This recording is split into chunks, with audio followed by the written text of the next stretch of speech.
Magic sounded pretty confident there. Yeah. And pretty matter-of-fact and pretty good. The only thing is, I know Brian Windhorst, and he's not a guy that's loose with the facts. Nope. He's a very good reporter. And so I don't believe everything is hunky-dory in la-la land. I think there's probably some truth on both sides. LeBron is moving the ball more than he had other places, but it is still in his hands a lot more than perhaps it should be with the Lakers' young core. Yeah, I'm with you there. Knowing Brian Windhorst, fact-based, the man comes out that. I will say this, and I used to have fun with him. I was like, but you were the dude that was hired to find out where LeBron was going, and you didn't find that out. You was following LeBron to the club and everywhere for 8 years, couldn't even find out where the decision was. So I would just go there. But the Lakers are in an impossible position. I mean, Magic's right in his sentiment. Like, they're always going to pick at us. There's always some dysfunction, according to others and outsiders. They are Hollywood's team, so there is some acting going on here, too, as well. I just say this. I do know this for a fact. There's some dissension on this team, but I don't think it's at a hazardous level. But there are guys on this team who are saying, one, it's hard to play with LeBron. I told you guys that before, how the discipline is different for us than him. Two, there are players, let's say Brandon Ingram, who is in an impossible place. Last year, he was untouchable. Now, he's trade bait. He's in the package deal. He's leading that charge. And a lot of players feel like, where do we go in terms of our performance? If I play so well, then I may be a part of this packaging and trade bait. If I don't play well enough, I'm not the next Kobe and LeBron. So where will my efforts get rewarded? And that's a tough place to be. I agree with you, Jay. I think two things are right here. Yes, LeBron takes over and controls his own destiny in regards to controlling the plays, especially in late-game situations. Because just because you have multiple ball handlers, that doesn't mean you have guys that can make sound decisions. That's two totally different things. And at the end of the game, without having Rondo, you know you trust LeBron with the ball in his hands to make decisions. I think with Magic, and I listened to that interview yesterday, and what I got out of it is that they had a conversation earlier in the year, probably when LeBron first came in, like, listen, we're going to try to limit the playing time, but also how much you control the basketball. We got to see what our young guys can do. Right. And LeBron is taking that on, because you see him a lot of times defer to Ingram especially, because he's the one guy that can really go at it. But the interesting part to a lot of this is the young guys, when you're talking about being frustrated, times are so different. Because you're in L.A., you're in Hollywood, the spotlight is always going to be on it. You want to be the next superstar. LeBron comes in, takes that away. I get it. Yeah. I mean, but the guys that are going to benefit from LeBron and really get paid, the guys like Kuzma, guys like Josh Hart, because they just play their position, they play their role. Ingram is going to have the toughest time because he wants to be that guy, which I can't fault him for. Jim, you said something interesting. It reminded me of something Dr. J told me years ago about LeBron James, that I guarantee you the Lakers and Magic are trying to teach LeBron James. Dr. J said, LeBron plays too hard while he's in the game sometimes. He doesn't know how to conserve energy while playing. And he goes, that's going to be a problem for him. He's been probably more wrong about that than right.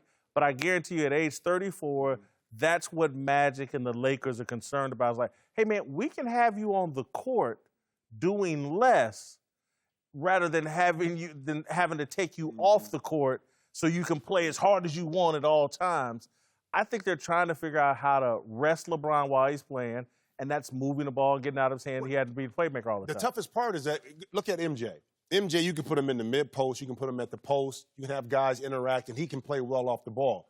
LeBron really doesn't have that in-between game where you can hide him and then get it to him consistently. That's the issue you're going to have with the Lakers is, okay, if we want to take the ball out of his hands, but we still want him to be aggressive and effective, where do we put him where he feels comfortable that he can still make those plays? That's going to be the challenge. But LeBron figured that out for himself, and I had to Google, make sure my facts were straight. Brian Windhorst, shout out. LeBron James is no fan of data that says he was the slowest player in the playoffs last year, and I remember that. I remember that story when it came out. LeBron has found ways to rest while playing, while being active. He just jogs. Like there are moments when he's going full Toro, and you say, all right, that's a layup. And then there are moments you're like, LeBron's just chilling out there. The data supports that LeBron is trying to figure that out, but this is a balancing act. They played half the Warriors. They played the Wars. last night. Good God, now. What is it good for? Yeah, they played War last night. Nice little victory, but it doesn't mean much. I ain't got much to add to that except no Boogie Cousins either. Exactly. Man, and Toronto couldn't beat LeBron by himself. So, look, if you can't deal with Cleveland when they was just LeBron and the janitors. Well, now they got Kawhi, though. They got Kawhi. That's a difference. I respect that. And they lost DeRozan in the process of getting Kawhi, which is an upgrade. But still, I don't believe in this team. They may make it to the finals, but then if they're going to see Golden State with those 3 additional players, come on, y'all, stop. And everybody wants to see it. It's great for Toronto because it's a feather in their cap. They won at home against Golden State. Durant had 51 points. Clay played pretty well. But for them, I hate to say this because I think they're a different team this year, but the moniker, can they do something special in the playoffs? Will they advance? Right. Now that LeBron James is gone, that's what we're waiting on. You know, it's just like Dallas Cowboys. You can do all you want in the regular season. What you gonna do in the playoffs when you get there? Okay, it's the same thing with this Toronto team, and I'm excited about it. But I think if you look at this game, Kevin Durant did what he needed to do. Okay, but yet and still, when they had an opportunity to win that game, it wasn't that other person. Again, LeBron James not playing with a talented squad like this was still able to beat teams like a Toronto by some will. That shows you the difference, I think, between a LeBron James as far as winning games and getting guys involved compared to a super scorer like Kevin Durant. I think that showed up last night. I'm going to play the other side of the argument just a little bit and give Toronto credit. Right. Because I think the way Kevin Durant played showed me Golden State really wanted to deny them this victory. They wanted to go in there and establish mentally, man, even without Steph Curry, we still got y'all. And so Kevin Durant balled out. Klay Thompson played well. Iguodala, I believe, played last night. You think that was Golden State or Kevin Durant, like, give me the ball? And Kevin Durant's been doing that the last 4 games. Like, remember, he had 3 games over 40. I understand. And he's 50. He's going hard. I think they wanted to deny them and didn't get it done. This is post-Draymond drama Durant now. Like, he's like, I have reset myself, and I am going to assert myself in every effort. I mean, this is his fourth game, 40-plus. Like, now, would he say the same when Steph comes back, though? No. That's the question. Because right now we see the ball in his hand the majority of the time. When Steph comes back, keep in mind this, too. I say this about Steph.